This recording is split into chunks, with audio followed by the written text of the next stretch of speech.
அனைவரையும் வரவேற்கிறோம். இன்று ஒரு உருளை உலோகத் துண்டை வட்ட வடிவமாக மாற்றுவதற்கு ஹைட்ராலிக் ஃபோர்ஜிங் இயந்திரத்தை எவ்வாறு இயக்குவது என்பதை கற்றுக்கொள்வோம். முதலில் ஹைட்ராலிக் ஃபோர்ஜிங் இயந்திரத்தின் முக்கிய கூறுகளை பற்றி அறிந்து கொள்வோம். கண்ட்ரோல் பேனலில் பவர் ஸ்விட்ச், பிரஷர் கண்ட்ரோல் மற்றும் எமர்ஜென்சி ஸ்டாப் பட்டன் ஆகியவை அடங்கும். வெப்பமூட்டும் உலை உலோகத்தை சூடாக்குவதற்கு முன் பயன்படுத்தப்படுகிறது. வெப்பம் மற்றும் குப்பைகளிலிருந்து உங்களை பாதுகாத்துக் கொள்ள எப்போதும் பாதுகாப்பு கண்ணாடிகள், வெப்பத்தை எதிர்க்கும் கையுறைகள் மற்றும் ஒரு கவசத்தை அணியுங்கள். உருளை வடிவ உலோகத் துண்டை உலையில் வைத்து அதற்கு தகுந்த போலி வெப்பநிலையில் சூடாக்கவும். இது உலோகத்தை இணக்கமாகவும் வடிவமைக்கவும் எளிதாக்குகிறது. இடுக்கிகளை பயன்படுத்தி உலையிலிருந்து சூடான உலோகத்தை கவனமாக அகற்றி கீழே இறக்கவும்.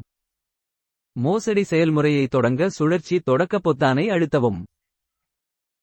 ஹைட்ராலிக் பிரஸ் கீழே இறங்கி உலோகத்தை ஒரு வட்டமாக வடிவமைக்க அழுத்தம் கொடுக்கும்.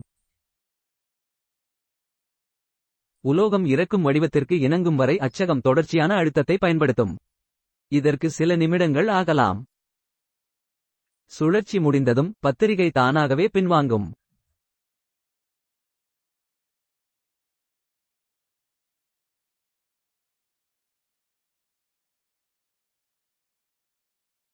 இயந்திரத்தை அணைத்துவிட்டு இடுக்கியை பயன்படுத்தி போலி வட்டவடிவத் துண்டை கவனமாக அகற்றவும்.